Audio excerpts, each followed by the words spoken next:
Therapy Gecko's on the line, taking your phone calls every night. Therapy Gecko's doing it right, he's teaching you how to live your life, but he's not really an expert.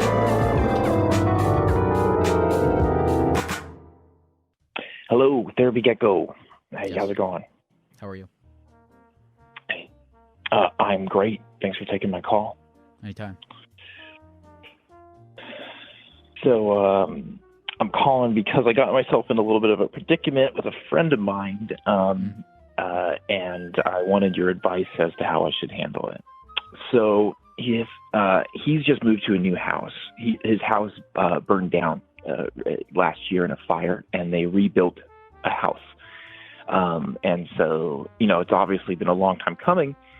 So he wanted to have a big housewarming party. So he did, and it's this big, immaculate 2-story house, and it's got a big pool in the back, really decked out. So it's a fun party. I go, and everyone's swimming, and he's barbecuing, and anyway, so long story short, I have to go to the bathroom, so I go, I towel myself off, and I wait for the downstairs bathroom to be unoccupied.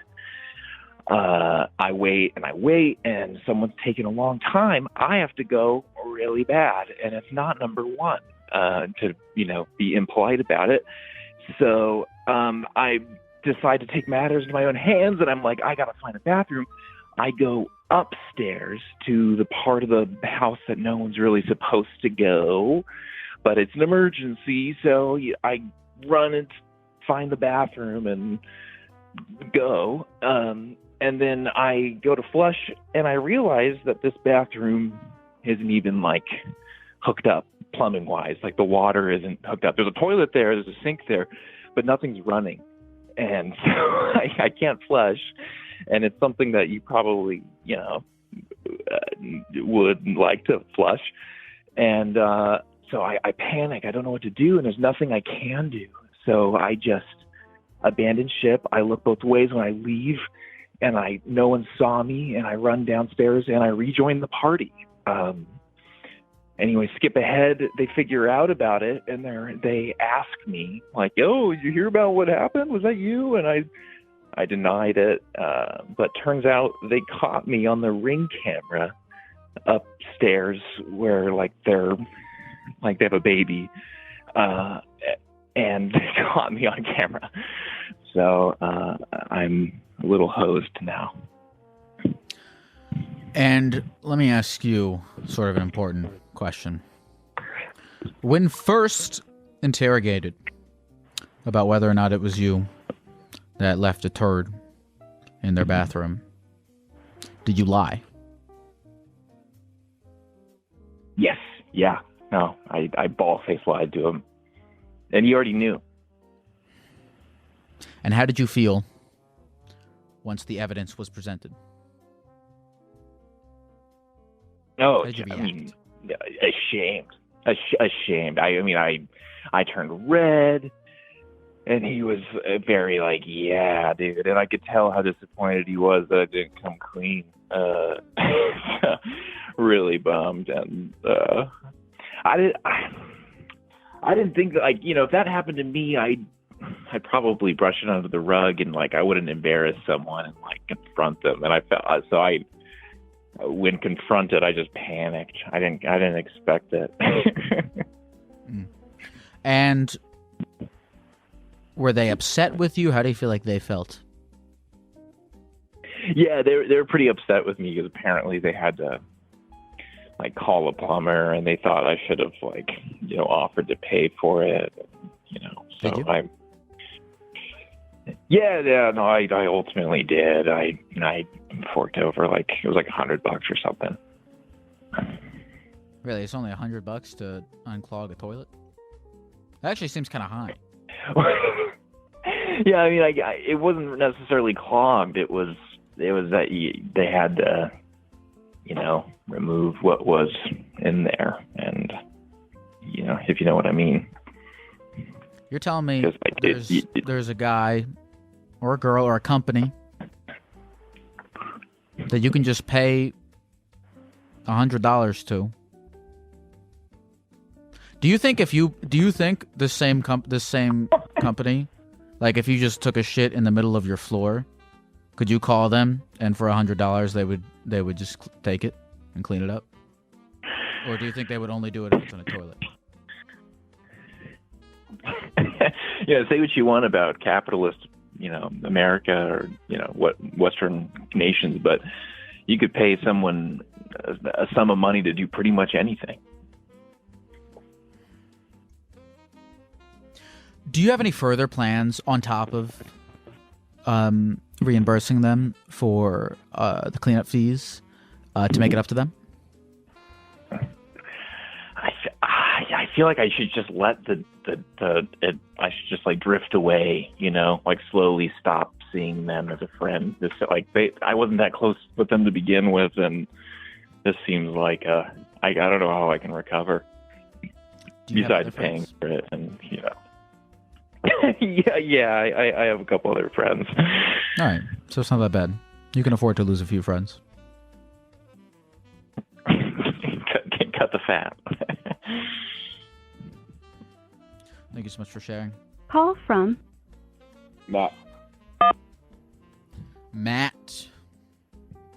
Hello, Jack. Matt, it's you and me, dude. Look, fuck. I know everyone's always like, oh, there's all these people. Look, forget about the people watching, Matt. It's about nothing. Like, we got to embrace that, Matt. Man, I'm alone in my dorm right now. It's just you and me. We're just talking. All right. Yeah. All right. You're alone in your dorm. There's something there. There's something there. Why? Tell me. I found you. I was at the gym at my school, and I get recommended your podcast. I'm just in love with what you're doing. And I was wondering if you had any questions for me. Yeah, I have a lot of questions for you. Are you alone in your dorm room? How does that make you feel? Do you wish you were somewhere else, or do you enjoy where you are right now? Well, I'm definitely introverted, so I like to have my alone time. Yeah. So, yeah, I'm not too upset at the moment. I'm just relaxing. Okay. What do you study in school? Engineering. Engineering. Well, everyone studies engineering these days. Yeah, it's industrial engineering. So not as much involved with the physics and all that. More about math and statistics and optimizing things. Sounds really So boring. a philosophy comedy podcast was just what I needed to, balance out everything. Cool. Have you been doing too many? You've been crunching too many numbers. Is it getting to you? It is, but it's only the third week of the semester, so. So what I'm hearing is it's going to get worse. Yeah, I'm getting into my routine, Okay. You freshman? No, I'm a junior. Okay. So you're getting into your routine, but you already sort of have had a routine for at least a few years.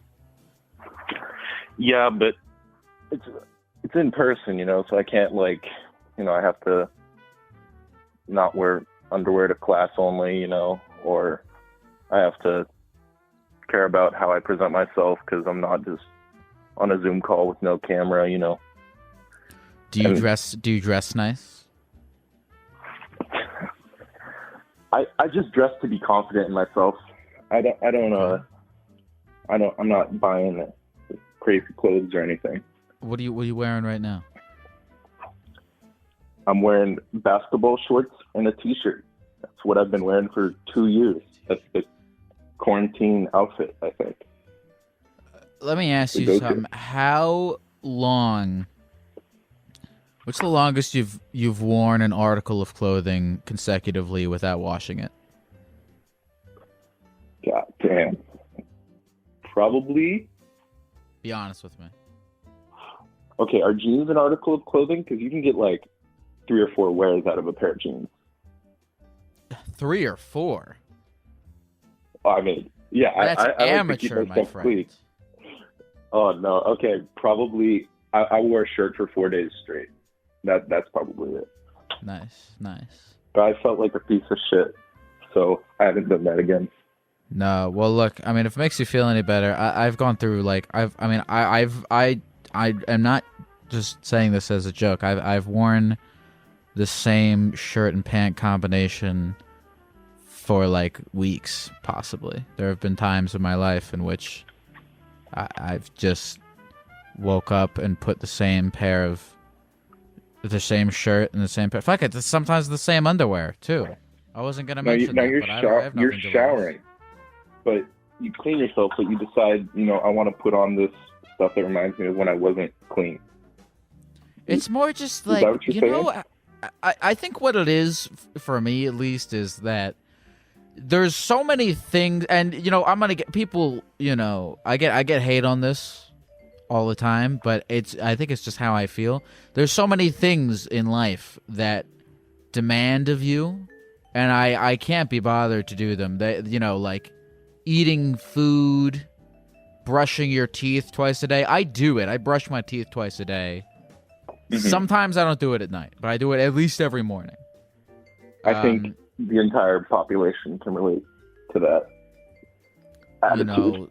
Taking showers, you have to make your bed. You got to do it's just too It's too demanding to like. There's like this standard of a correct way to exist, and it's just too much effort to meet the standard. So I just break. So instead, it's a life hack. You just bring your standard of living way down. And to be honest, I think I'm a slave to that mindset. Like I'm always thinking like, oh, what are people gonna think? Like, I've yet to just, let it go and just wear that shirt again. Interesting you say you're a slave to that mindset, because it's a powerful mindset. I had this moment when I went off to college. When I was in high school, my mom, had done my laundry, and she had always I had like a black socks and white socks, and my mom would like take the socks and like pair the white socks with the black socks. And I was in, my dorm, and I was doing my laundry, and I was putting away my socks, and I just started mixing the white socks and the black socks, and I felt like I was doing something wrong, but then I kind of realized, like, wait a minute, the idea that I have to pair the black socks with the white socks is an illusion. I get to decide what matters to me in this life, and this is not something that does. Absolutely. That's I'm waiting to have that breakthrough. I've not had that yet. It'll happen for you. I believe in you. Well, thanks for talking, Geck. It's always of course, man. It's a pleasure. Of course. Pleasure talking to you too, man. You have a good rest of the night in your dorm. Yeah, you too. Call from Emily. Emily? Hello? What's up, Emily? Oh my God, what's up, Geck? I'm chilling in outer space. How are you? I'm doing good. I cannot complain. I did not think this would happen. I'm not going to lie. We spoke already, didn't we, Emily? No, we did not. I tried calling in Wednesday, and I could not get through, dude. At all. This is the first time we're talking. Yes, it is. Sick, yeah. There's someone, I'll be honest with you, somebody called in like a week ago who has your exact same accent. And I thought that was you. No, I mean, I'm from the South, so, I mean, it's kind of country, but it's not. Okay. Would you consider yourself a country person? Absolutely not. I hate it. You hate the South? I don't hate the South.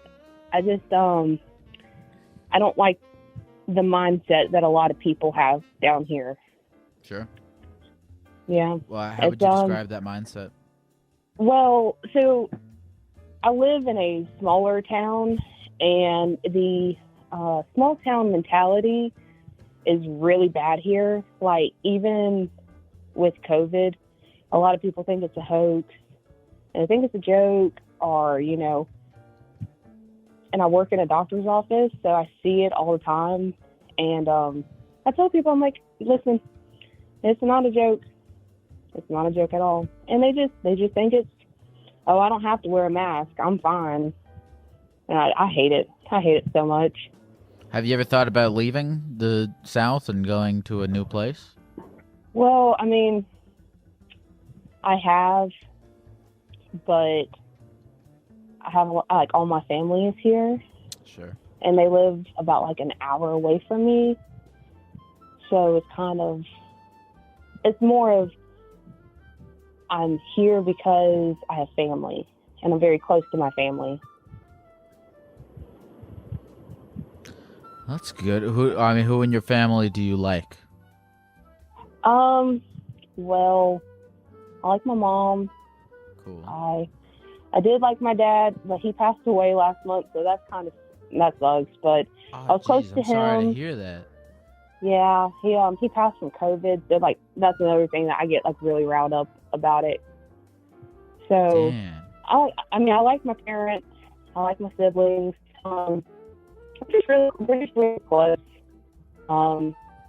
We just have that family dynamic where we're just close. I'm not really close to any of my other family, but more of the intimate family is, I hold it close to my heart.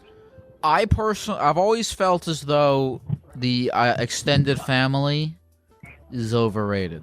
You know. It is. I'm not gonna lie. I agree with you, Gek. You got your mom. You got your parents. You got your siblings. You know, keep the circle tight. Exactly. Because at the end of the day, I have a lot more friends that I consider family than my actual family. So the older you get, the more I realize that family sucks. Yeah. I used to I never liked the convention that, like, you have to you have to love your extended family. Like, yeah. You know, I mean, it's kind of weird, right? Like, you know, for example, you know, I see my grandma maybe once a year, you know, on the holidays. I'm supposed to love her. I don't have, you know. Yeah. What I barely know the woman, you know. Exactly. I have, like, cousins and aunts and uncles that I see maybe once every couple of years, and they're like, "Oh, Emily, love you," and I'm like, cool. I don't really love you. I don't have a relationship. You know. But I think from being from the South, it's a mindset where everybody is family, and you're just like, no, it's not. Yeah, dude. I love that. Yeah, dude. You don't have. I don't like these mindsets. This goes back with the socks thing. You know. Yep. These ideas of societal norms. You know, you have to love your grandparents. You have to match your socks. You don't have to do anything, dude. That's what I'm saying. I get made fun of because I wear mismatched socks every day. I don't care. Like, what's the point? Nobody's going to see my socks and my shoes. I'm not taking my shoes off and showing like, hey, look, I'm wearing matching socks. I don't care if I'm wearing a Christmas sock and a Halloween sock. What does it fucking matter? It doesn't. You're living your life the right way, Emily. I know. I just go through life like, it is what it is, dude. I'm just living. Well, thank you so much for calling, dude. You're welcome, Gek. You have a great evening, dude. I'll fucking try. Thank you, Emily. All right. Bye, dude. That was Emily. Hello? How many people are you with? 4 people. What's your relationship to them? My wife is here. My best friend that I've known for 15 years easily, and his wife is here. I was just curious, should we have an orgy? Should you have an orgy? Repeat the people that are here again. My wife that I've known for 15 years, my best friend that I've known for 15 years. Yeah, like 18 years or so. And his wife that he's been with for 6 years. 6 years. Okay, We are drinking heavily. Okay. And So- should we have an orgy? So it's you, your wife, your friend, your best friend, and your best friend's wife. Who's the fourth person, or is it 4 people total, including you? It's 4 people, including me. Have you guys ever had an orgy before? We have not. Let me talk to your wife. Hi. Hi. What do you think about What's that?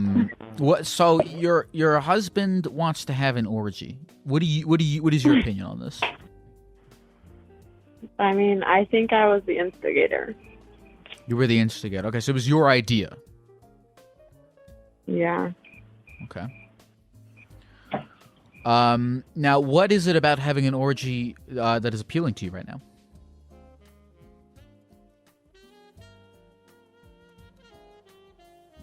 I don't know. He's the only guy I've ever been with, so. Your husband is the only guy you've ever been with. Yeah. Are you interested in being with both? How close are you with your husband's friend and his wife? Yeah. How close are you? How yes or no? What? Yes, How close? How close? I didn't hear. How close are you with? Oh, we're really close. We just never see each other. Okay.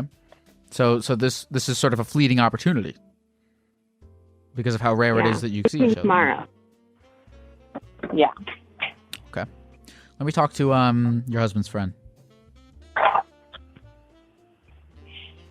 Oh, which one?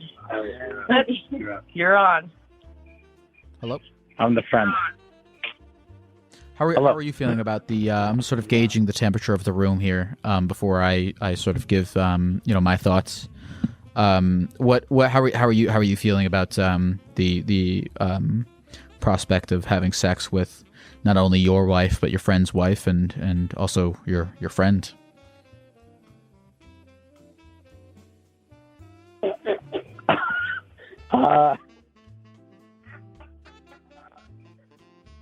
I don't know.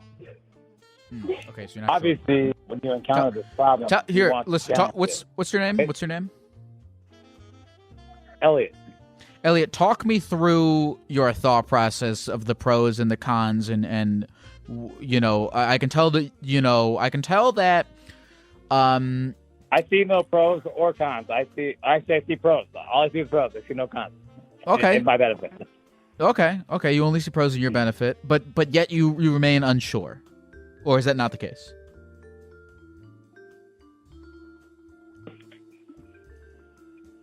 His wife is making me unsure about this. The one you Why- just talked to. Okay. Why is his wife making you unsure? Because she thinks it's going to destroy me and his friendship. And I already told her, which we're not bros, but I did say bros before hoes. Okay. And he's the one that's really fixated on this. So I'm purely curious. What's your friend's name? David. So if David and David, by the way, I know that it wasn't even his idea, but he seems easily the most excited about this.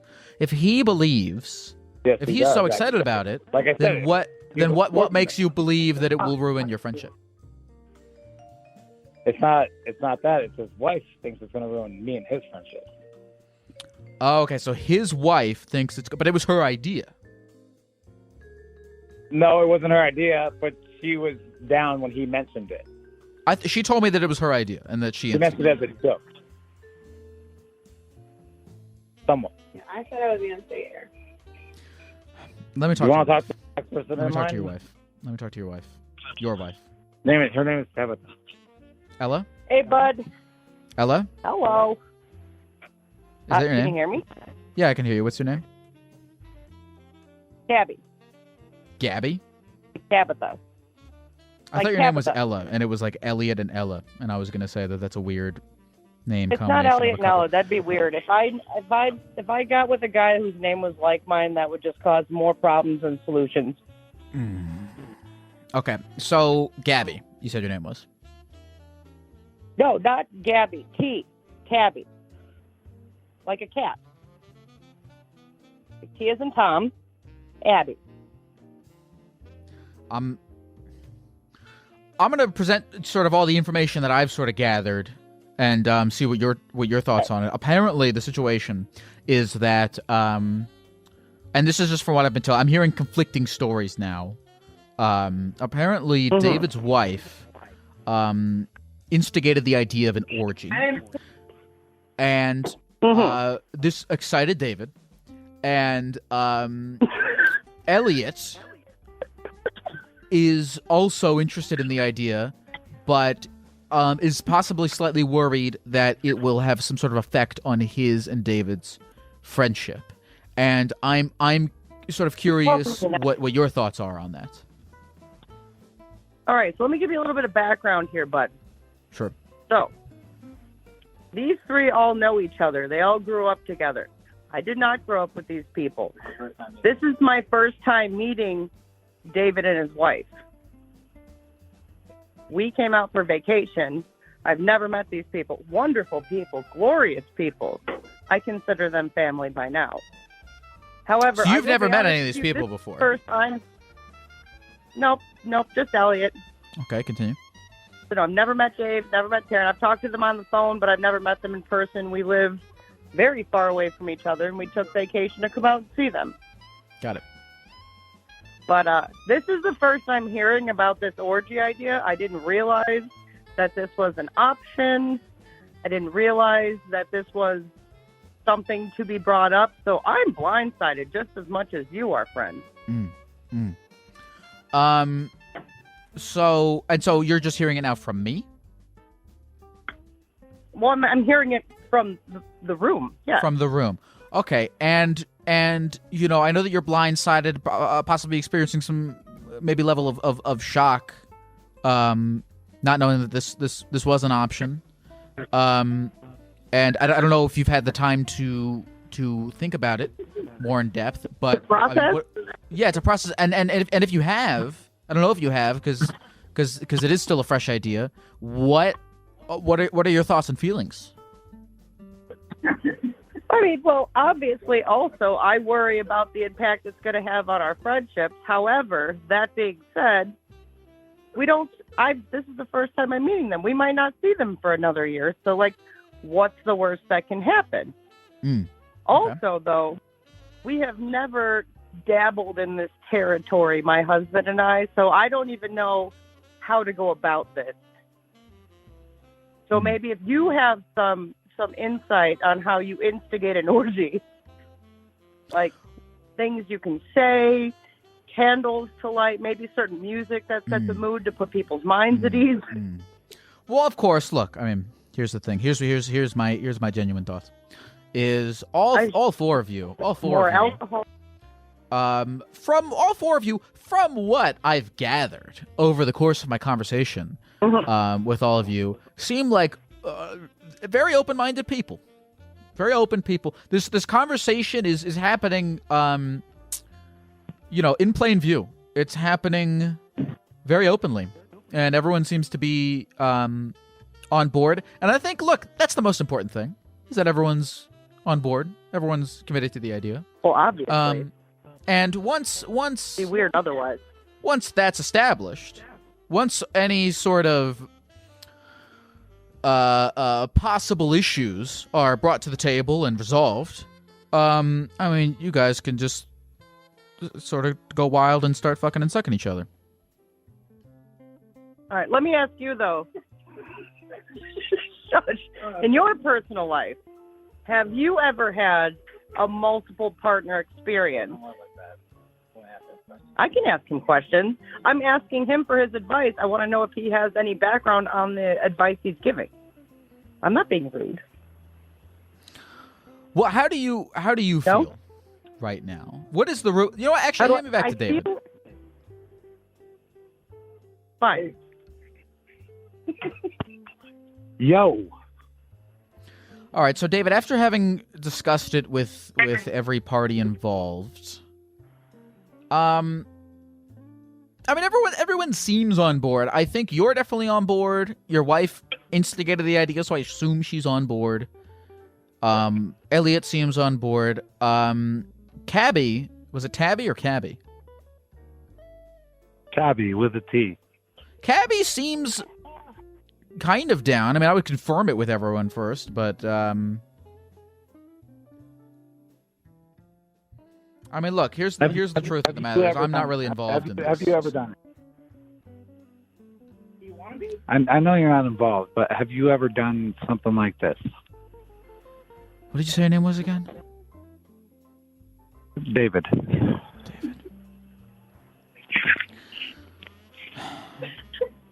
Listen, call back next week and let me know how it was. Call from Sydney. Sydney.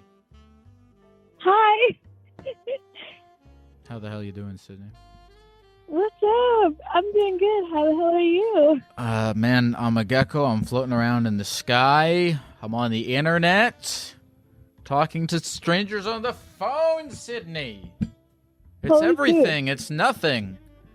We're together in this moment digitally on the internet. There's no expectations. I don't know what Sydney, it's so crazy. What after all these words that we've all said, not just me, not just you, but throughout all of human history. I mean, Sydney, is there anything even left to say after all these years and all these words that are said and done? Absolutely not. I'm left completely speechless. There are no words left to be said at all. I was about to say that that's a problem, but maybe it's not. Maybe we should just start to accept certain things that we ultimately know to be true, like the fact that there are no more words to be said, but we can repeat some of the words that have already been said, just for fun, for nostalgia's sense. What do you think about that? Just for shits and giggles, I concur. I agree. What's your talent? I am a painter. I love to paint. I like to think I'm pretty good at it. So that's my talent. What do you paint? Portraits. I love painting people, faces, things. I'm really bad at finishing. Like, I feel like I'm one of those people that, like, get halfway through their paintings. But, like, it's kind of my thing. Like, if I look at my wall right now, I have, like, at least 3 paintings that are, like, unfinished. But just enough that, like, it's cool that they're unfinished. I was about to say, you know what? By the way, you are a perfect example of one of my favorite concepts, which is turning weaknesses into strengths, which is good to do in art because it's so subjective. You're taking the fact that you don't know how to finish, or that you rarely are able to finish your paintings, and turning it into a intentional artistic decision. Thank you. And you're presenting it as an intentional artistic decision. Yes, exactly. You're so smart. That's smart. That's smart of you.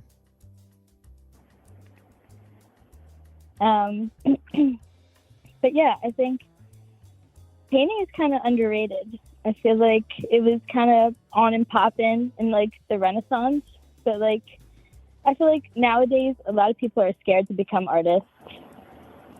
Really? Why do you think they're scared? Because I'm also scared to become an artist. You already are an artist. Well, I mean, yeah, but like I want to go, like I'm kind of torn between, so I'm in the process of like applying to college. And like a lot of times I'm like, damn, like what do I want to do? Like, do I want to go to art school? Do I not? And like a lot of people would try to talk me out of like art school because it's kind of like a waste of money in a lot of people's eyes. So it's really discouraging. See, okay, here's my opinion, if you want it. Absolutely. Pursuing a career in the arts is not even kind of a waste of time. You know, and also, by the way, financially investing in a career in the arts is not a waste of money. But keep in mind there are many different ways to financially invest in a career in the arts than just going to art school. Does that make sense? Yeah, because like, again, I was like, why would I waste so much money? Not waste money, but spend money and be taught and criticized over stuff that I already know how to do. You know, like, that's also an argument that I have with myself, because like I could just like freelance or like sell art whenever. Why do I need to go to school to do it? Yeah. But then I thought like maybe getting like some sort of education, like certification would be good, because education is like, that's never going to die. Everybody always wants to learn. So it's like I'll always have a backup. If I don't make it like selling art privately, I could be like an art teacher. Do you how do you sell art now? Do you use the TikTok and the Instagram? I'm trying to get into it. I have like Instagram for my paintings, but it's mainly local stuff. Like my mom is like one of my biggest fans. She always like tells everybody, my daughter, she's an artist. She paints, she does this. And she's like my like momager. I love her very much. Shout out to my mom. Well, listen, you know, I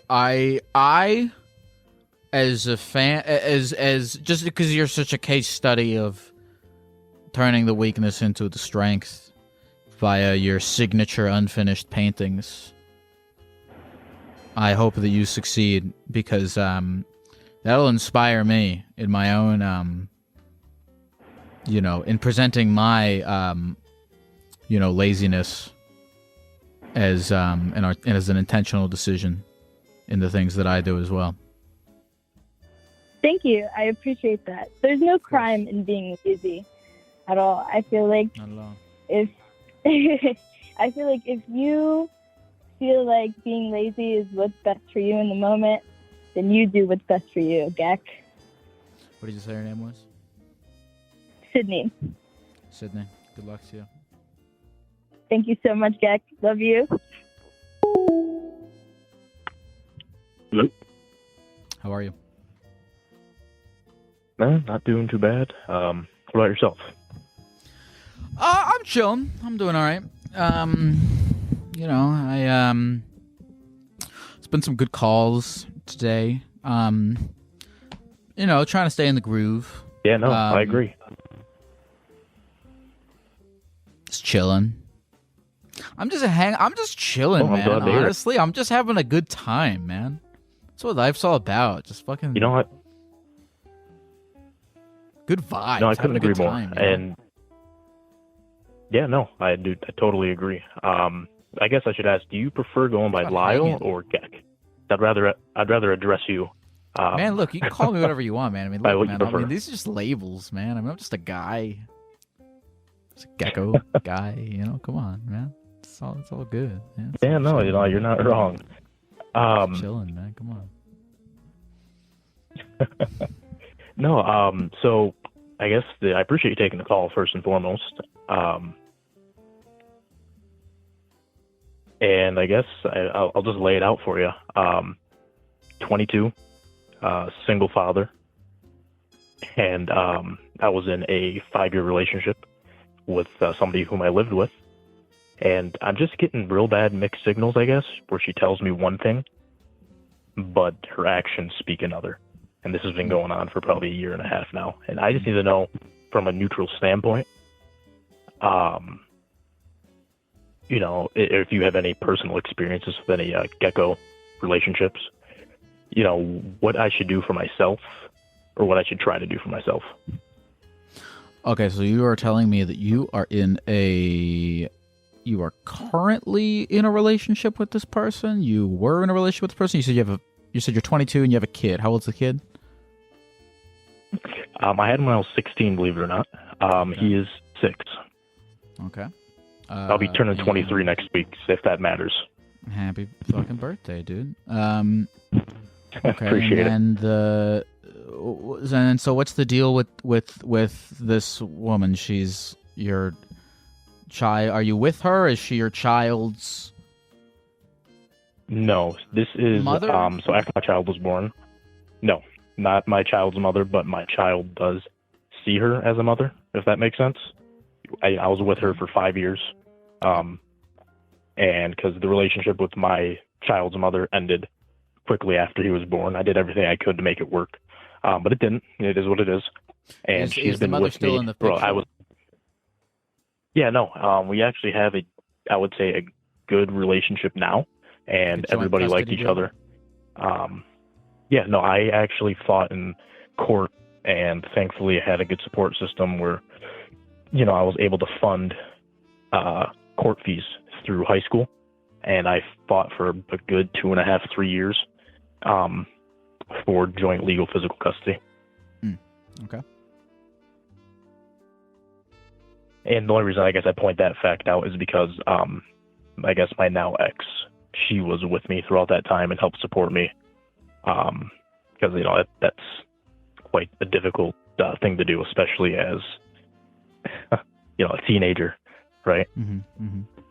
All right. So okay. So you have sort of split custody with the kids, with the kid, with Yes, sir. with the kid's mother, who you have a good relationship with, and then okay, tell me about this person that you say you have a toxic relationship with.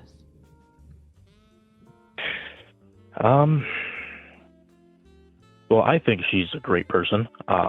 She challenges me, like, mentally, like when we have conversations, and I think, you know, we don't clash, so to say, but, you know, we see each other's point of view. And I don't want to say it's so much toxic, but I guess it is toxic if you really think about it. But it hasn't always been. We lived together. Up until COVID hit, I worked in a hospital. I won't specify really what I did, but I worked a clinical position in a hospital, and I was there when COVID all first started. And unfortunately for myself and my family at the time, I was helping take care of my grandmother who had cancer.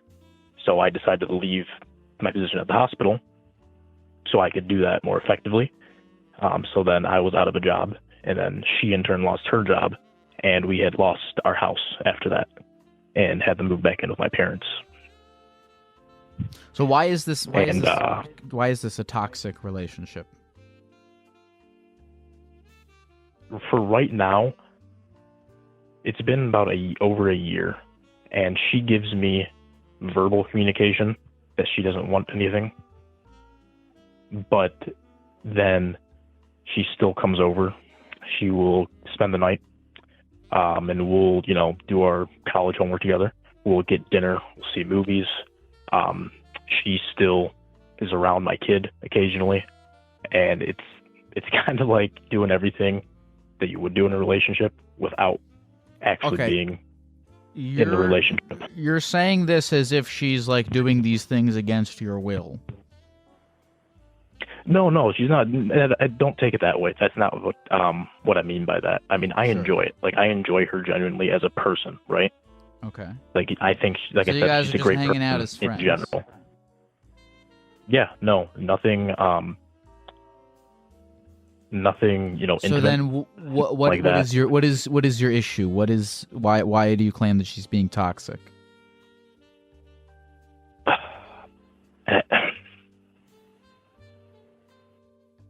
Because she'll tell me, like I said, she'll tell me one thing. Like, I'm trying to think of a good example. She'll tell me, you know, she doesn't want a relationship right now. and I try to respect that, and I try to respect that boundary. But we'll go home. This will be like over dinner, right? Because she asked to go to dinner, or I had asked to go to dinner, because I'm guilty of that too. I'm not gonna lie. I'm trying to lay all the facts out on the table. So all right. So here's what I'm hearing, is that this girl has told you a bunch of times that she doesn't want a relationship, but you guys are still doing relationship things, and that's bothering you because she's being unclear. And don't put up with that. I people have called in about that. I hate that stuff. Don't put up with that. Like, it's not good for anyone. Gotcha. Just don't put up with that. Like, if you guys are gonna hang out and be friends, like, hang out and be friends. If you guys are gonna be in a relationship, be in a relationship. Don't do this thing that's gonna just fuck with both of you, where you're like on the fence about things. And I get that it's complicated, but just like, what are you living in limbo for?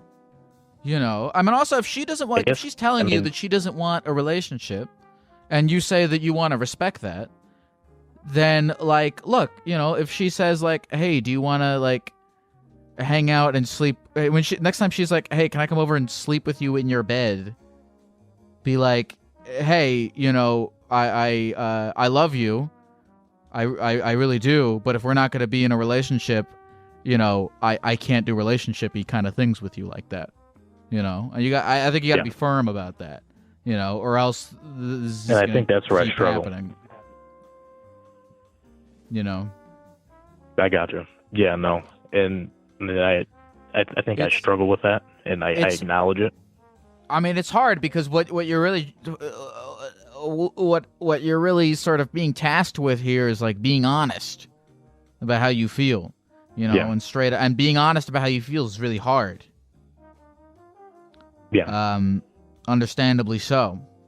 But it's and having a child in the equation is just a lot harder because like I said before, my kid sees her as like a mother and a parental figure. That's another thing, dude.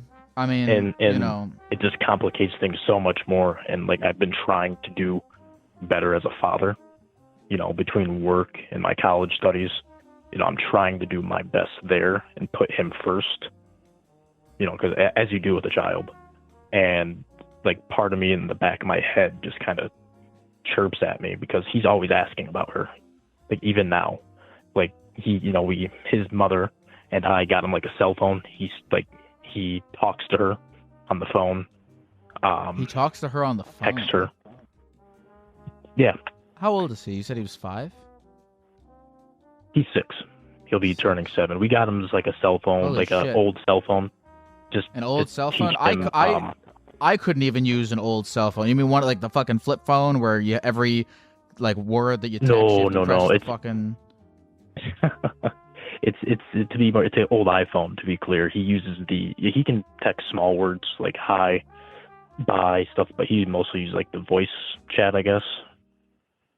And we specifically got it for him so he can communicate with his mother and myself when he's not in our homes, or with the other families. And that's we monitor the contacts and stuff. And all that. Okay, I'm kind of curious. And I don't want to rip that away. You don't want to rip away the relationship that your son has with this woman. Yeah, because I don't think that's healthy.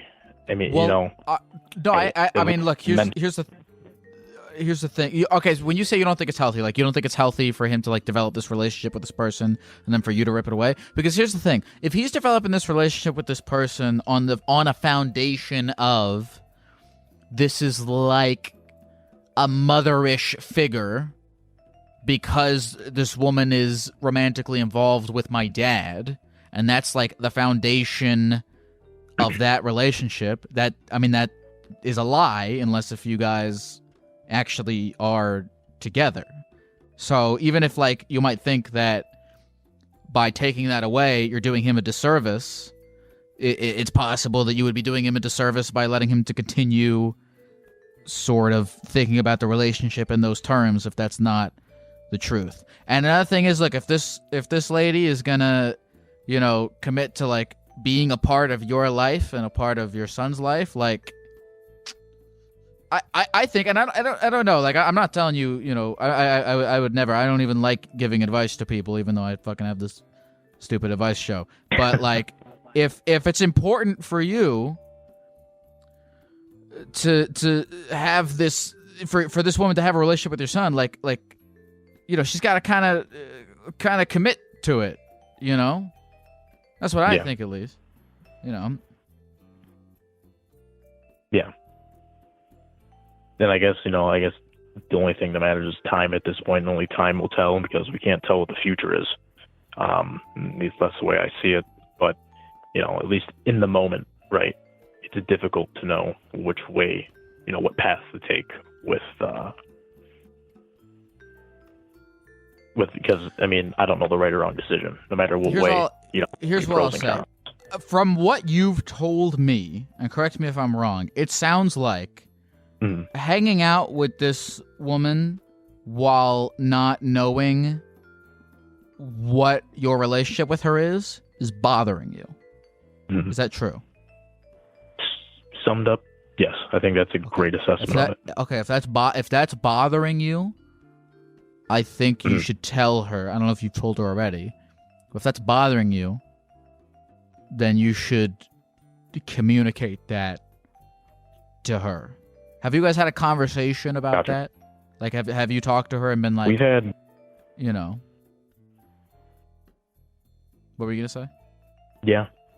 No, I was going to say, we've had plenty of conversations, and most of the time, whenever something gets brought up, it's more so, I don't want to talk about this anymore. I have too much on my plate already.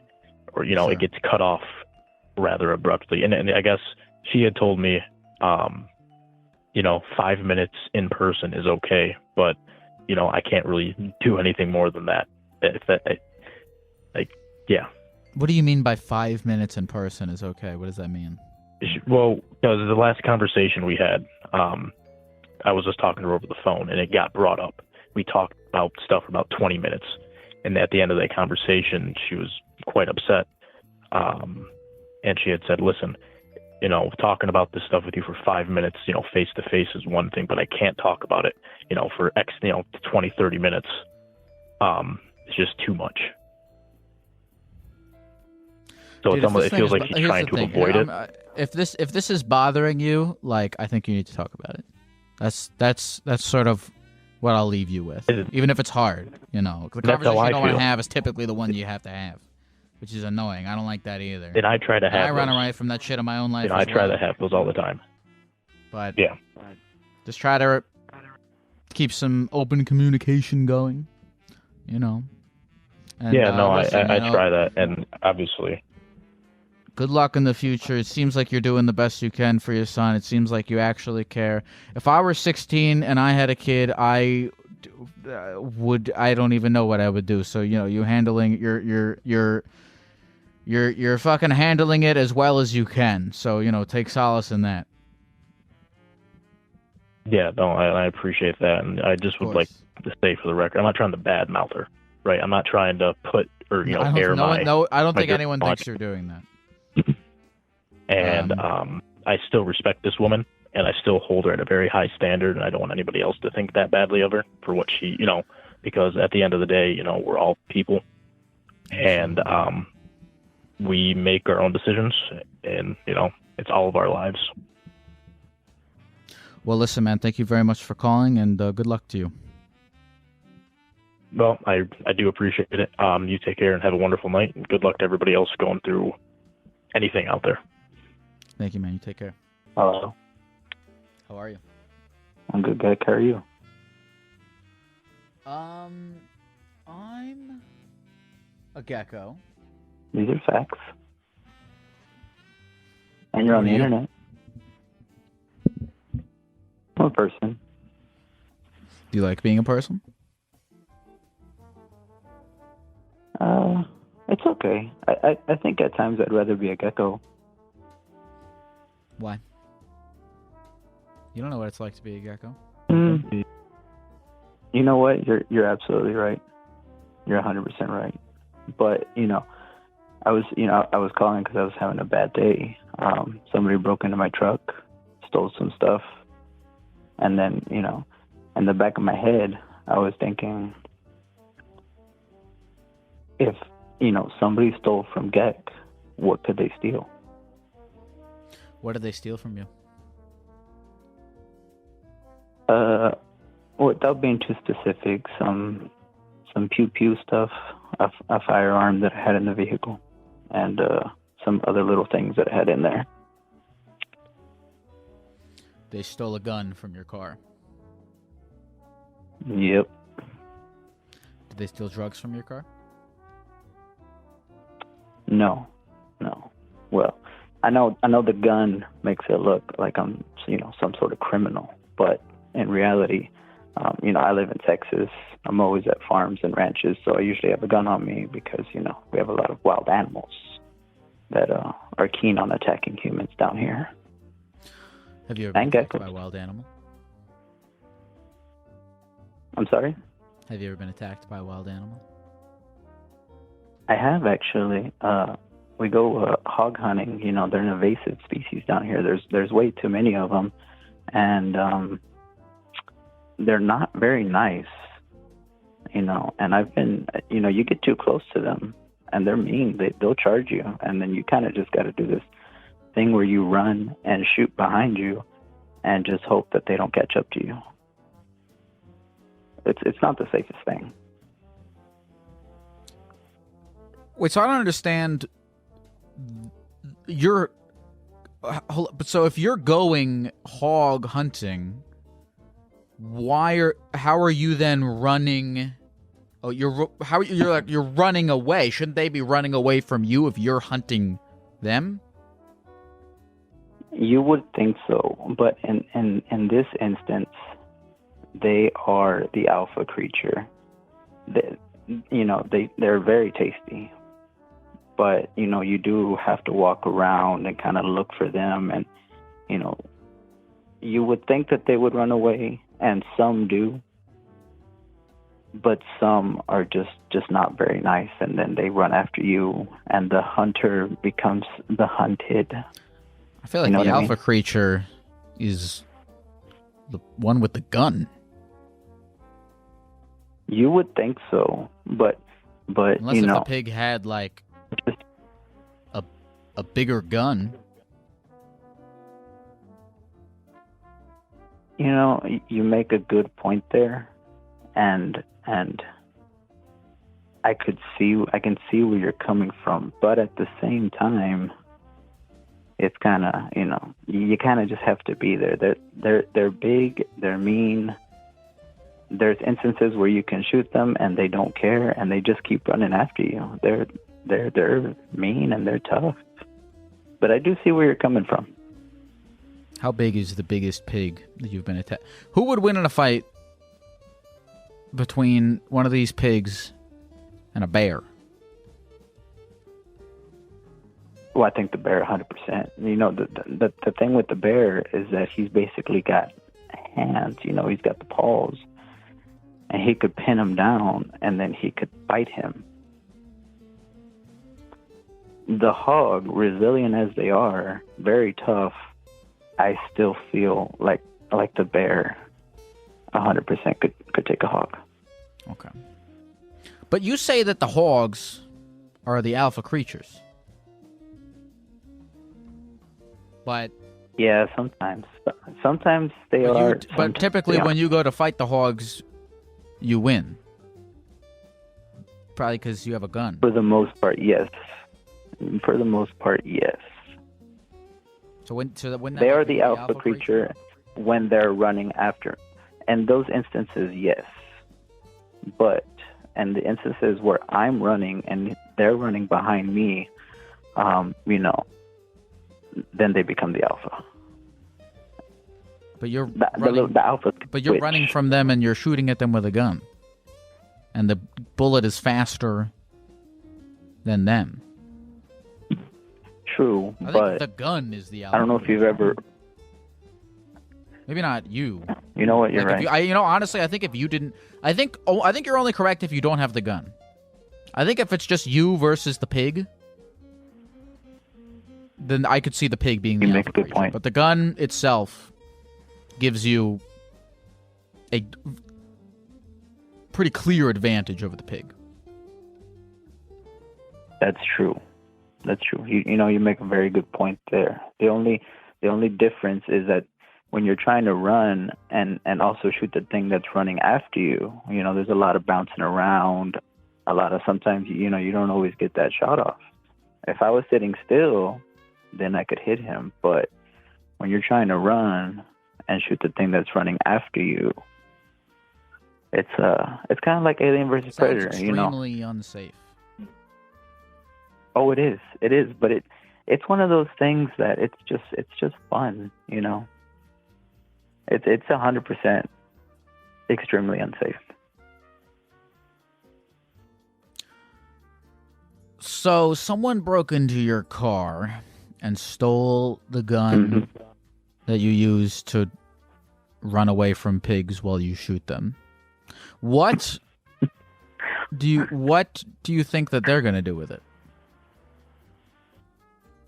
I don't know. I would assume crime, seeing as how they were already committing a crime.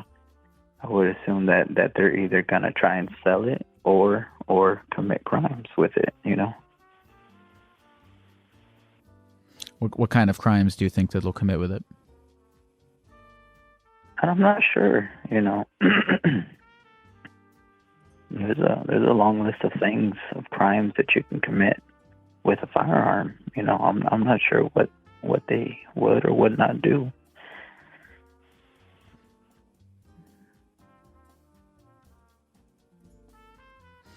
So what's your plan? Are you going to get a new one? I might. I mean, I have others. I actually just got that one, and I had it in the vehicle that day primarily because I was going to go to the shooting range later and try it out. But that didn't work out, seeing as how it was stolen. My gut reaction to the idea of you going to shoot pigs for fun is to be appalled. But Well. But I'm not shooting them for fun. You just said you were shooting them for fun. But I eat bacon also for fun. So I don't know if that makes me any better. Well, I don't shoot them for fun. It's fun to go on the hunt, but you shoot them for fun. No, I said going out and shooting them is fun. The hunt itself is fun, but I don't kill them just for fun. I don't leave them. I do eat them. They're very tasty. Should lock your car doors next time. They were locked. They broke my window. Should lock your windows from being That's broken. a good point. I hadn't thought of that. You can do it next time. Thank you for calling. Thank you. Have a good night, Geck. Call from Pauline. Pauline was supposed to be the main love interest of Mario throughout the Mario series, but she had her very first appearance in the very first Mario game, which was Donkey Kong. Or I guess that was a Donkey... No, it's a fucking Mario game. But then Pauline's kind of made a comeback, though, because she was featured heavily in the Super Mario Odyssey, where she's the mayor. Is that so? Yeah. I mean, she's sort of become one of the lines of peripheral sort of princesses to Princess Peach, like Rosalina and then Pauline. But I can see her. Might be interesting, but I gotta cut you off. I don't have much time. Why don't you have much time? And at any moment, someone could come in and tell me to do something. So I'll make I this quick. respect that. All right, let's do it. Quick. I got a true story for you. All right. All right. So this girl I've been talking to, we split up about 2 months ago. We've been talking about getting back together, and we talked on and off every day. And we decided that tomorrow was the day we were gonna move back in. Gonna go over there, help her move her stuff, get everything moved in. I have now been ghosted for all day today I haven't heard a single thing from her, and that's where we're at. I feel so fucking stupid. I want to blow my fucking brains out, but I'm not going to. But it's yeah. How do you recover from being so? I don't know. What would you do as a gecko in this situation? I think she was in a Mario Kart game. She was. Okay, she was. She was in Mario Kart 8 Deluxe. Yeah. Hey, I gotta go. Have a great night. You too. Call from Theo. Tio? Hello. Hey. Hi. I'm. Hello. Yes. How are you doing today? Look, no, you know what? You don't have to ask me how I'm doing because you came in here with this energy that where you really just wanted to get into it, and I'm with you. Let's get into it.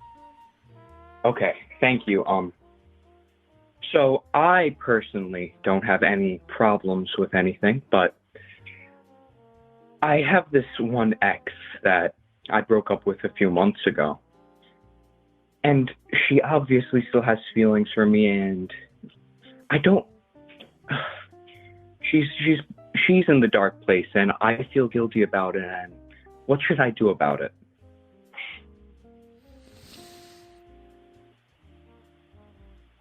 You feel guilty for breaking up with your ex-girlfriend because she's in a bad place. Yeah. I mean, I don't really know. Well, here's one thing I will tell you. Okay. Is that, and this is my own personal belief, is that, look, you have your reasons for breaking up with her, correct? Yeah. And I'm sure that those reasons are meaningful to you, right? They are. Because here's why you shouldn't feel bad about this, is because you feel guilty because you're breaking up with her, because you're like, but you being in a relationship with her is of no use to her if the relationship is not working, which I assume it's not because of the reasons that you have decided to break up with her. So, okay, does that make sense? Like, it does make sense. You and look, I don't know why you're breaking up with her. You don't have to tell me for, me to say this, but you have the relationship is just not working out. You know, and that's why it's being ended. And I know. It's probably not working out for reasons that are, like, I'm assuming, sort of out of your control. And I would consider, like, feelings. Maybe you're not feeling it anymore or something like that. I would consider that not out of your control. I don't think you can force yourself to love anyone. So look, you're kind of like, it would not be helpful to her or helpful to anyone for you to simply stay in a relationship that's not working because you feel bad or because you think it would help. It would actually, it's like ripping a Band-Aid off. Like, But you just got to do it, It doesn't help to stay in a bad relationship because this person's in a bad place. But the thing is, I've already broken up with her. I've moved on with my life. It's been months already. But she feels like she doesn't have anyone. It was a long distance, and she's been complaining about she doesn't have any friends or anything. And I feel like I'm the only person or she makes me feel like I'm the only person that she cares about. And I just want her to, like, associate and socialize with other people better and just move away from me and move on, and so we could just go our separate ways.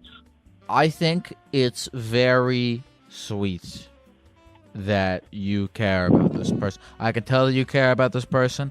I think it's nice. But like, you're this sort of, like, I maybe you could call it a pity relationship or friendship even that she's trying to form with you is as I've said, no use to her because it is not genuine from you. Because it comes from a place of pity, which is ingenuine.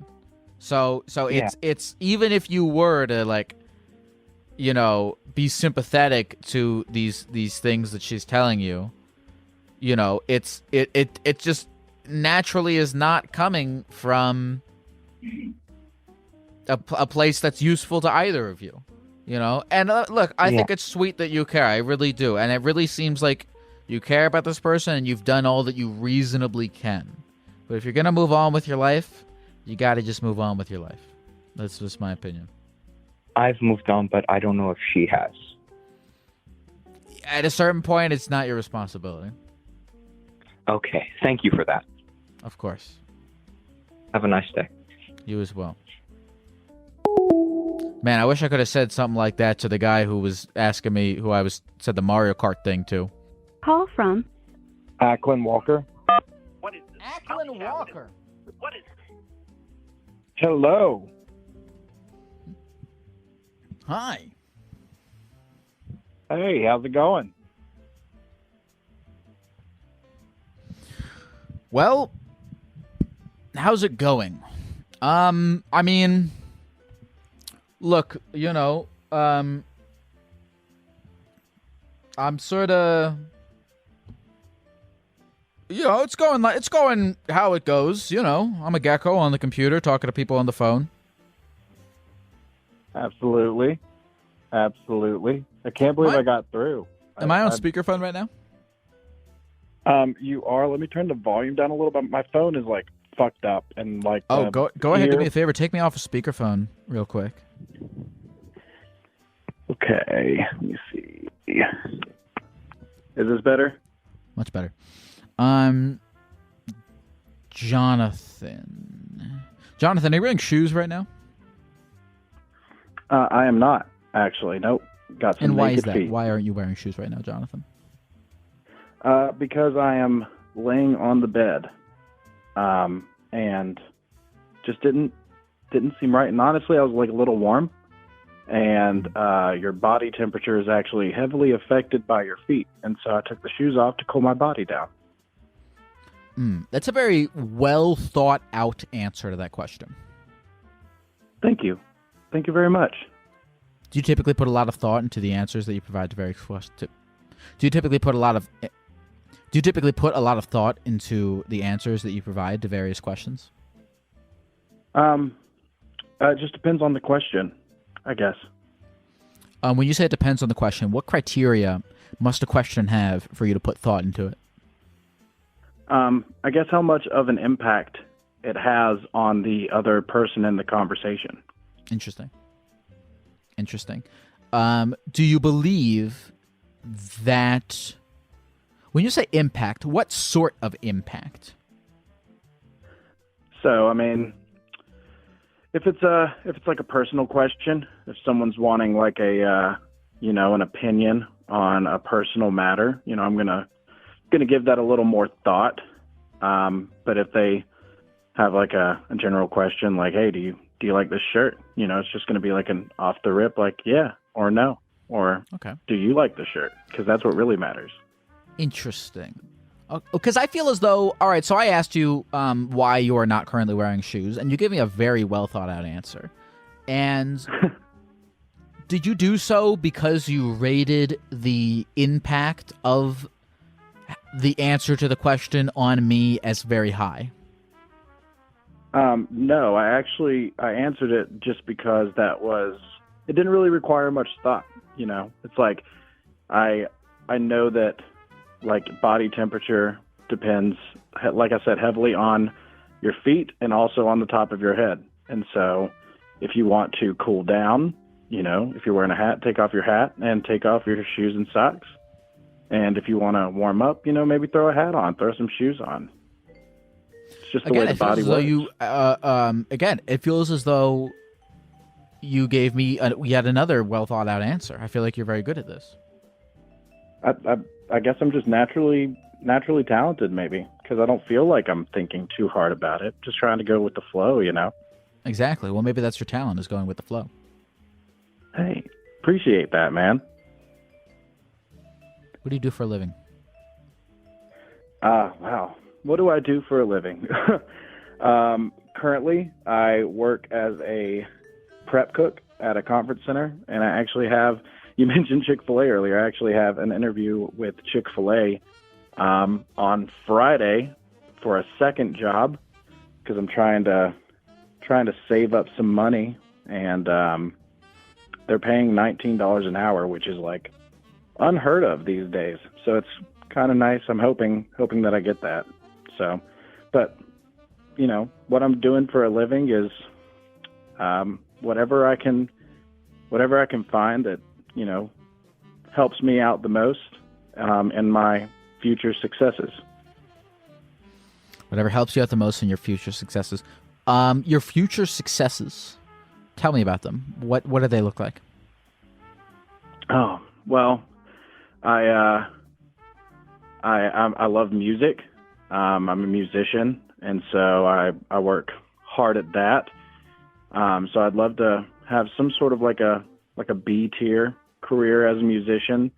But for me, success really is like getting like a large plot of land and building a homestead on it and being able to live off that land and, potentially provide jobs for friends and family and, set other people up for success with my success. So a sort of sustainable farming thing where all of your food would be grown on the land in which you live. Yeah, absolutely. And I mean, on the land, I want to do like a solar farm, because in many states you can get like a nice tax credit for that, and also would be able to provide power for myself. Maybe even like if it's a big enough land, maybe I could even have like a music venue there and do like some concerts and festivals and stuff like that. It all just depends on the size of the land and the resources that I have available to me. I like that. Duncan's Farm Music Festival. Dunkin'. Am I going to be sponsored by like Dunkin' Donuts? Do you feel as though there will be enough electrical outlets? Like if you're doing this in like a farm? That was a dumb question. Answer it anyway. There's no such thing as dumb question. Is there? That's what my teachers told me anyways. What else did your teachers tell you that you remember? Oh, man. What else did my teachers tell me? Y equals mx plus b.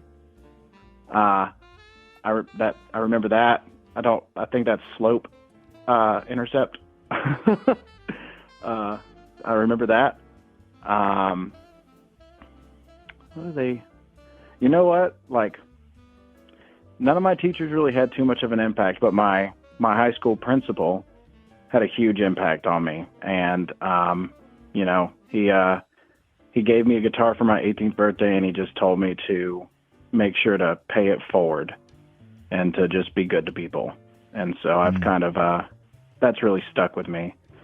But yeah, I mean, I can't really remember much else of what teachers told me. I guess I have two questions to that. Okay. First question. Your high school principal gave you a guitar for your 18th birthday. Yes, sir. It sounds as though you had a pretty close relationship with them. Yeah.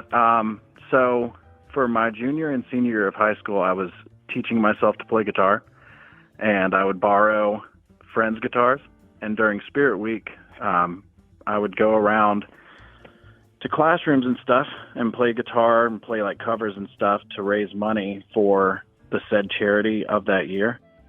And he knew that I borrowed guitars to be able to do that, and he knew that I was like teaching myself. And so he decided that he asked me, he's like, what's a good guitar? I'm going to get my son a guitar, and like, I'd really like to know your opinion. And I told him like a Taylor. Do you know much about guitars? Do you know anything about guitars? I don't know a single thing about guitars.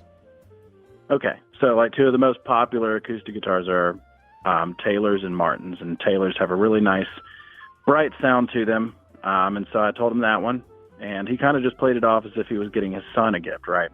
Sure. And so one day he's like, hey, I got my son this guitar. I'd love to know what you think. Can you check it out? And I was like, yeah, sure. And so he handed me the guitar, and I played around on it a little bit. And I mean, it sounded so good. And he was like, what do you think of that?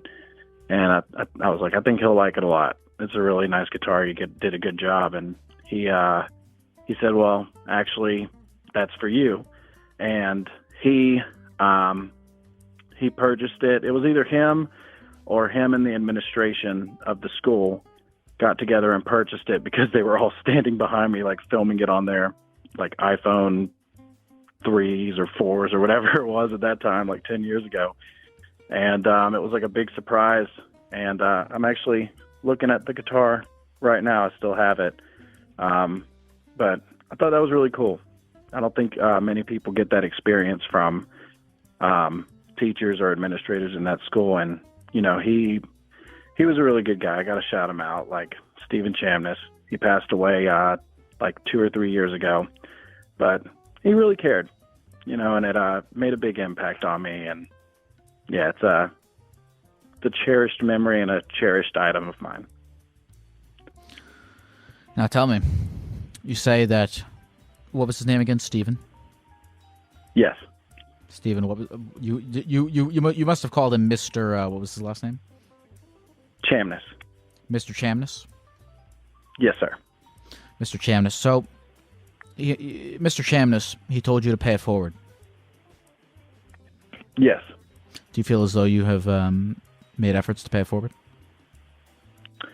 I definitely feel as if I've made efforts.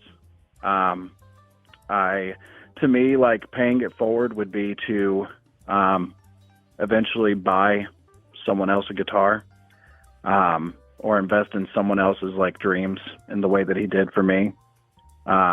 Unfortunately, I've had a lot of struggles financially, and self-admittedly in my early 20s. You know, a lot of that was pure financial irresponsibility, you know, and then pandemic kind of threw everything out of whack. And so I'm working on getting all of that together now so that I can do a better job. But I've always done my best to like live passionately and just show love to people in general, like as an immediate, you know, response to meeting someone. You know, it's like you never know what somebody's going through in life. And, you know, if somebody's like in a crappy mood and projecting it onto you, that doesn't necessarily mean that it's towards you. You're just unfortunately the one receiving that from them, you know. And it's like I've just done my best to show love to people and to encourage people and to just be what I feel is a good person. Beautiful. Well said. Thank you, Duncan. Thank you very much, man. Yeah. Duncan, real quick. Is there anything that you'd like to talk about? Anything that you have on your mind? Like, could I give you some like one last question for you? Is there a particular animal that you are most excited to have on this farm, either to kill and eat, or to domesticate? So, can I split that into two questions? Like a particular animal to like raise for livestock, and a particular animal to have like as a pet? No, let's just do the livestock type of deal. Just the livestock one. Just the livestock one. Okay.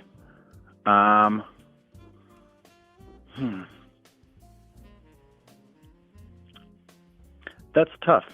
I don't necessarily love the idea of killing animals, but I also am more Isn't keen that what people do to. on farms is they kill the animals, or I mean, I guess you could get. It is, yeah, but well, like so, the farm primarily is for like peonies, so like flowers, and so me and my partner have talked about, you know, getting into that business because weddings like those flowers, and they typically sell for anywhere between $10 and $20. I'm hearing that you say that that you're very excited to kill a chicken.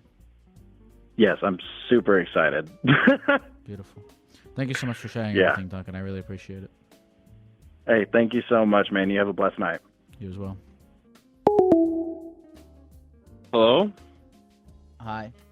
How's it going, Geck? How's it going? How's it going? How's it going? How's it going? How's it going? You know. It's going. I'm a gecko on the computer.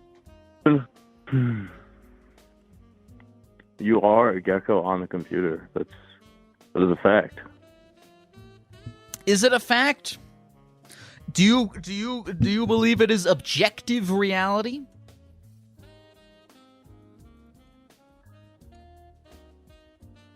Yeah. I do. Thank you. Do you believe that reality is a democracy? I don't even really understand what that question means. I think what it means is that, like, the acceptance of what is. Do you think that everyone sort of gets to vote on what is, or do you think everyone in their own mind gets to sort of decide and have their own experience of what is? And that there is a difference, and that there is a definitive reality versus everyone's perception just combined together. What did you want to... You had a thing... You know what... Lou is your name? Yes. Tell me about the thing that you told our dear friends that you wanted to talk about. Yes, the new call-in system. Yeah, questions of reality. I do like the new call-in system. I told them about the first time I got arrested. Should I just get into it? Should I just get right into it? I feel like we've already gotten into it, depending on what it is. All right. Okay, so I was a freshman in college, and I was tailgating a football game. We're out there having a good time, hanging out, drinking some beers and whatnot, and then game's about to start. We're heading home. We see the team walking into the stadium, and for whatever reason, I decided I was going to follow them and go walk onto the field with them, and somehow I successfully managed to get through the tunnel and walk through with the team. I walked all the way around the field, and I was hanging out for like 10, 15 minutes maybe, handing them waters and whatnot. I took a video of myself down there, and then put the hand on my shoulder, got dragged out, gave me the good old sobriety test. There's a group of like 8th graders or somewhere in that age range watching me, and I just felt so disappointed at that moment. And then I get thrown on a bench, look up, and one of my friends who I was hanging out with earlier also was arrested at the same time, completely different thing, and then we spent the night in jail together, and it was quite an experience. Would you ever go back to jail?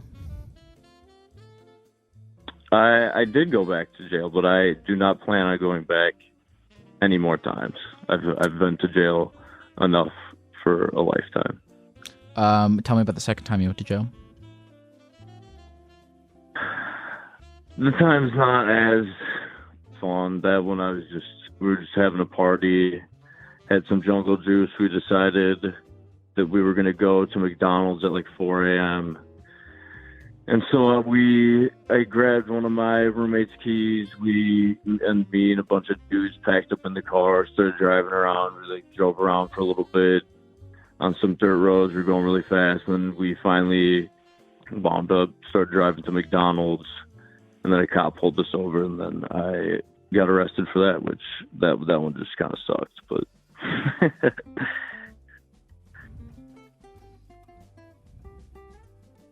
did you experience anything in the joint that changed you?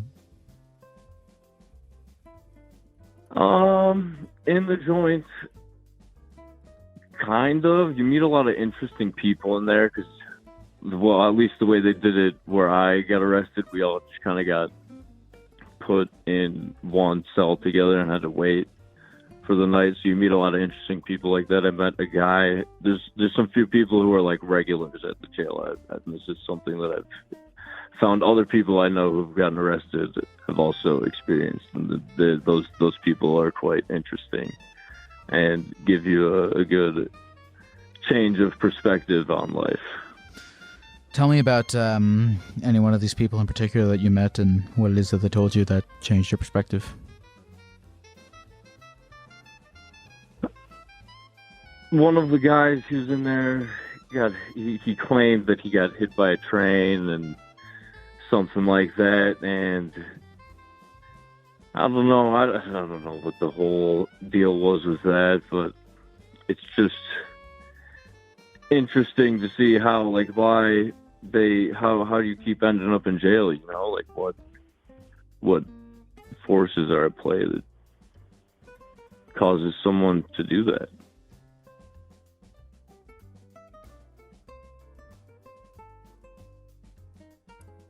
But I also did that, so why don't I understand that? I don't know.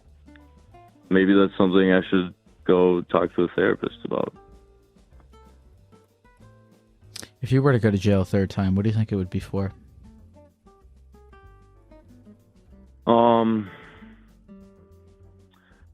It would have to be something. It would have to be something big, like money laundering, or it'd have to be really worth it to go to jail for a third time.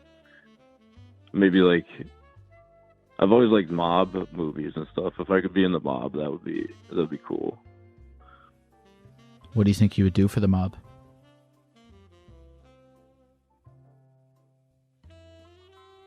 Shake guys down, you know, burn down buildings for insurance money.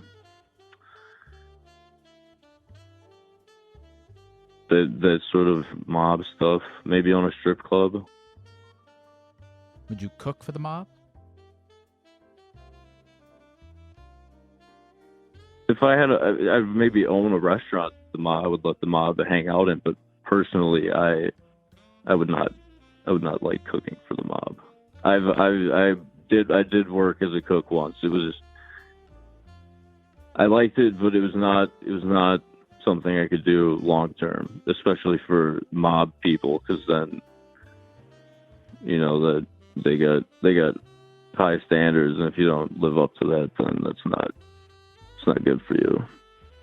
Do you think the mob would like you?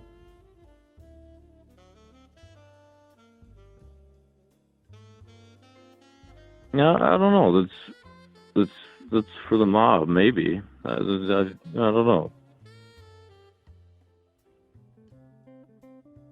Depends on if things go well for me. If I was doing a good job, or if I blew it on my first job, then maybe they wouldn't like me so much. I like you. I like you too, Geck. Thank you. I wonder if those people I'm still thinking about if those two married couples did that thing or not. I hope they call back. Sorry to change the subject. That just popped into my mind. Is this just am I cutting out, or are we just quiet? What? Okay. I didn't know if my phone was cutting out, or if we were just quiet. Would you kill someone for the mob?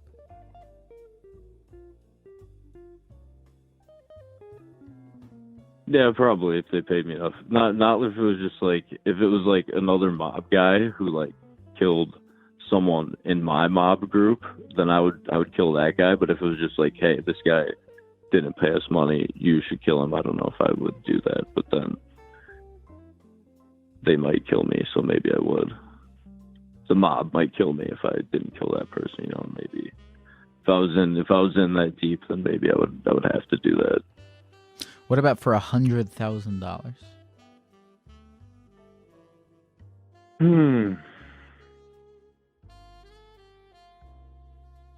Yeah, probably. If I was in the mob, I'd probably do that. They probably pay less people. They probably pay people less. I think that would be a good on the high end of pay for a job like that. Well, thank you so much for calling and sharing. Mob. Thanks for having me, Geck. Of course. I hope you have a good rest of the night. You as well. Hey. Hey. I want your opinion on something. Oh, sure. So, background, I'm 18, right? I'm a senior in high school. And obviously this year's a little messed up because of COVID. And they decided to change up homecoming. And what they decided to do is, instead of have it in the gym like they usually do, we have a pretty big gym, so it's not like that crowded. They decided to have it be a formal event, so like suit and tie event. But we are going to our local zoo to do it outside there, rain or shine. You're having homecoming at the zoo? Yeah, homecoming at the zoo. Okay. And I recently changed my mind about it.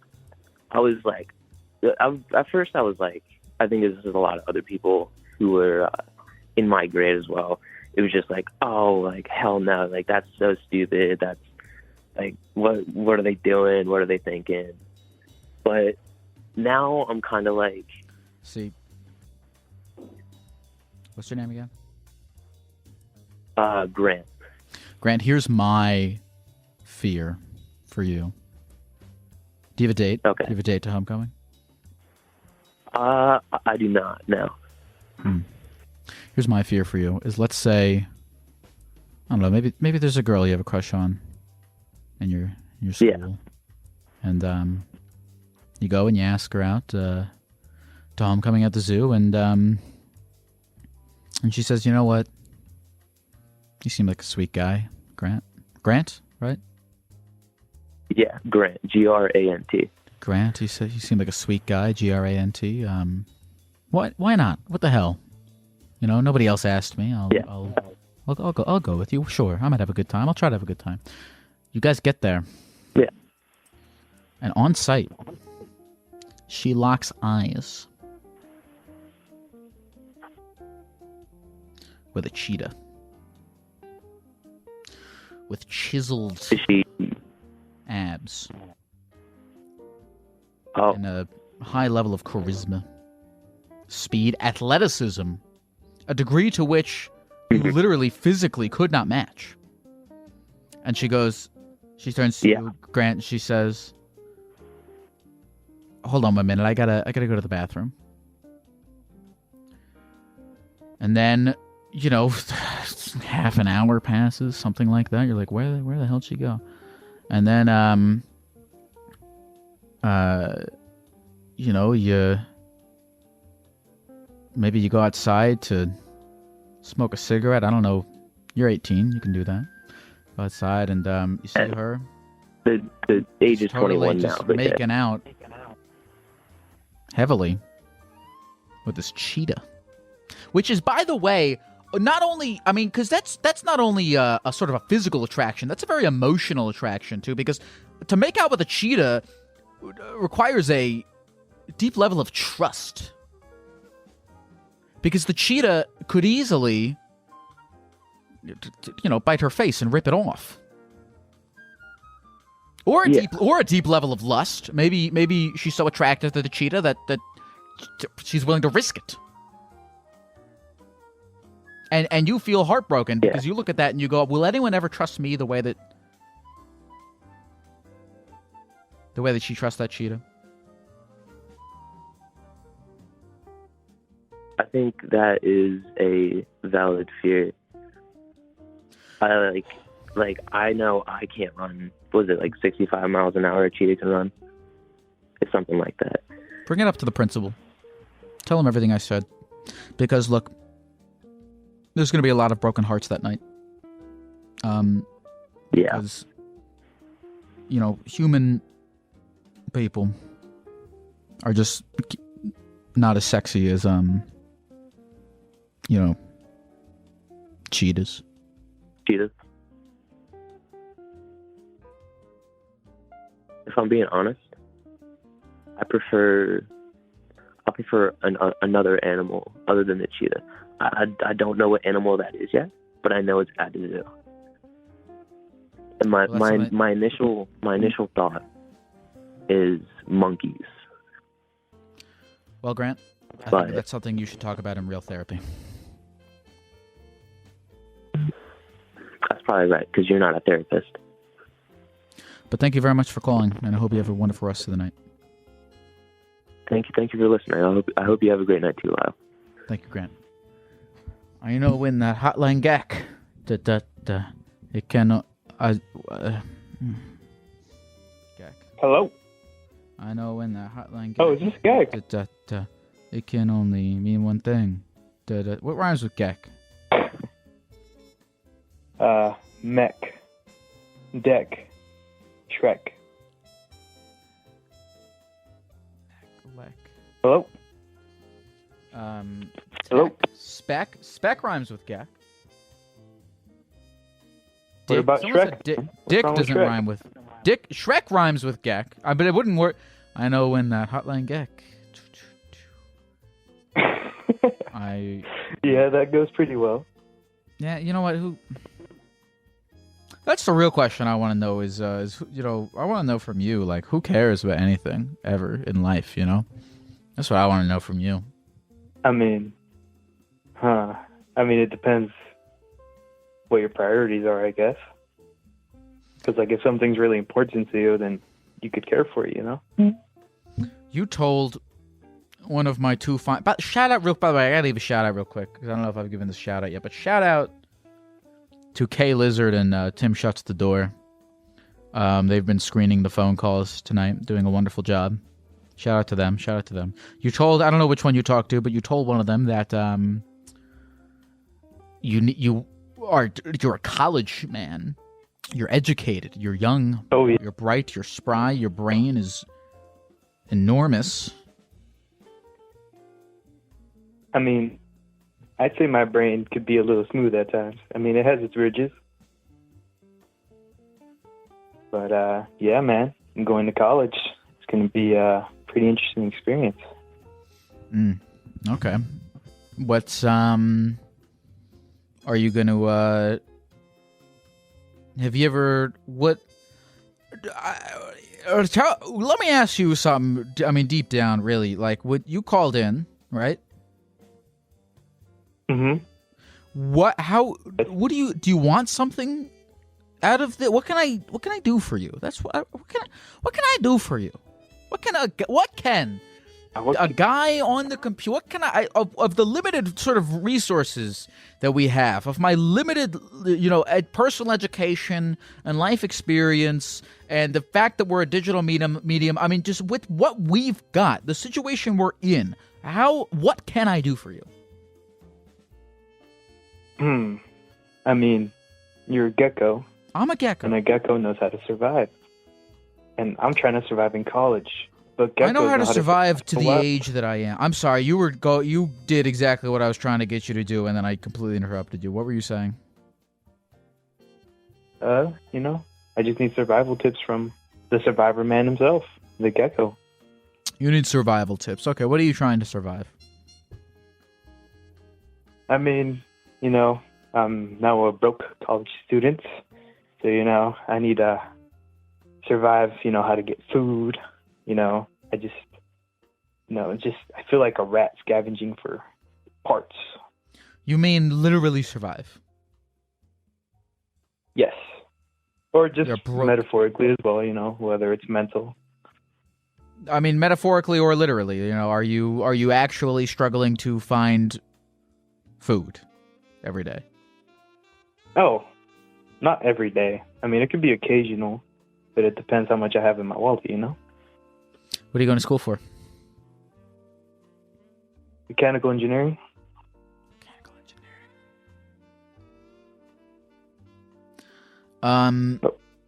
Well, here's the thing. And I went to school for film.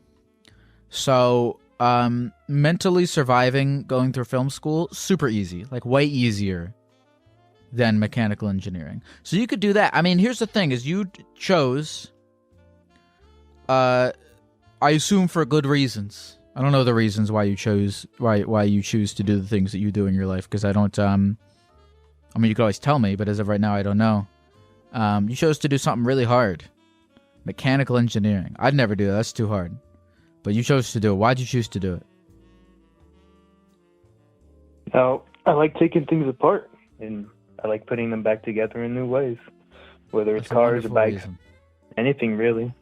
That's a wonderful reason. That's a wonderful reason. Okay, great. So you have chosen to do something because you like doing it, and you've made that intentional choice, and you seem as though the choice, even though it leaves you in a state of struggle, was being made for intentional reasons. Your struggle... No, I'm dead serious right now. Your struggle is intentional. That's the most important part. I guess that's true, yeah. It was made out of my own decisions. Exactly. That's the most important part, I think, is your struggle's intentional. You chose to go to school for mechanical engineering and suffer because it was important to you. You know? Suffering's inherent, I think, and, you know, we get to choose how we suffer sometimes if you're lucky. That's right. Why did you choose film? Was it easy, or did you have a passion in it? Why did I choose film? I think, I don't know, that was just sort of, I went to college because it just felt like the next thing to do. But now, I'm an internet gecko guy. But look, enough about me. Okay, well, okay, what did you eat today? What did you eat today? I'm gonna be straight up. I had 2 pieces of bread, and then I put ham in the middle, and then I got another piece of bread. I put cream cheese, strawberry cream cheese in there, and then I had some flan. I mean, I got it off of Safeway, but, you know. Some flam? $6 meal right there. What, some flan? Like the cake flan? I mean, I wouldn't consider it a cake. It's more like gelatinous. Yeah, gelatinous. Okay. Look, dude, by the way, you don't have to be ashamed when you're talking to me about this kind of shit. I had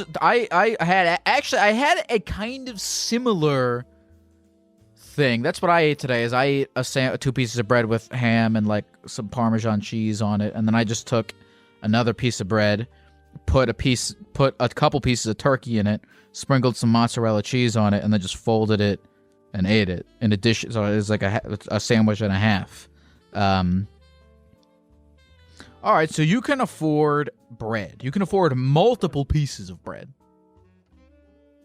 Yes, subsistence. Well, temporary subsistence. Okay. All subsistence is temporary. There's no such thing as permanent food. Unless you're a plant. Well, no, never mind. I take that back. That would be very cost efficient, though, permanent food. It would be. Then you wouldn't have to worry about food. Yeah. Imagine if you could just eat a sandwich permanently. Man, I feel like you get tired of it really quickly. Like you'd lose dopamine from eating that. Like, I don't know. You wouldn't. No, that it's the exact opposite. You wouldn't get tired of it at all because you'd only have to eat it once. Oh, I thought you meant like consistently eating it. Oh, okay, never mind. Yeah, off of a sandwich, that'd be pretty dope. Yeah. I actually think the opposite is quite tiring, having to scavenge for food all the time. Yeah, it's like you're a little rat in the sewers, just looking around, trying to get what you can. You said you feel like a rat. You told me that earlier. Yeah, I do, unfortunately. Do you think that this will be your life forever? I mean, honestly, it's temporary. I mean, life is suffering, but I wouldn't really put it, like, to say it's permanent, I mean, this is just going to be 4 years of my life. Yeah. Well, look, 4 very intentional, struggle-filled years. Yes, very intentional years. That's the most important thing. Look, because here's the thing. Here's what you could have done. Is you could have... Actually, I don't know. I don't know what you could have done. I don't really know your life well enough to tell you what you could have done. But, I mean, I'm sure that maybe... Actually, I'm not sure. I don't know anything about your life. But, you know, you could have pursued more comfortable options. Maybe. I don't know. Very true. That's very true. You could have you pursued do more have a comfortable options. But you didn't. You chose a harder thing because it was important to you. So, look, here's the thing. When you're eating shitty fucking sandwiches and scavenging for food and struggling, let it be of some amount of condolence to you. Hopefully this can get you through when the times are tough to the light at the end of the tunnel, in which the times are maybe a little less tough. Is the fact that you chose this struggle. You know, that's the thing. Revel in the autonomy of the horrible situation that you are in. That's true. I wouldn't call it too bad. Until you reach the light at the end of the tunnel, where you get to be a mechanical engineer, man. Exactly, bro. You know, just 4 years, and then after this, I won't have to worry about it. Beautiful. Unless we get hit by an asteroid. Or you have a brain aneurysm, or you get cancer and die, or someone kills you, you get hit by a car. I mean, look, death is an ever-present thing, you know. So, very true. Enjoy life while it lasts. Hey, man. Same for you, man. You're the Gek Shrek, man. Thank you, man. You have a good rest of the night. You too, bro. Therapy Geckos on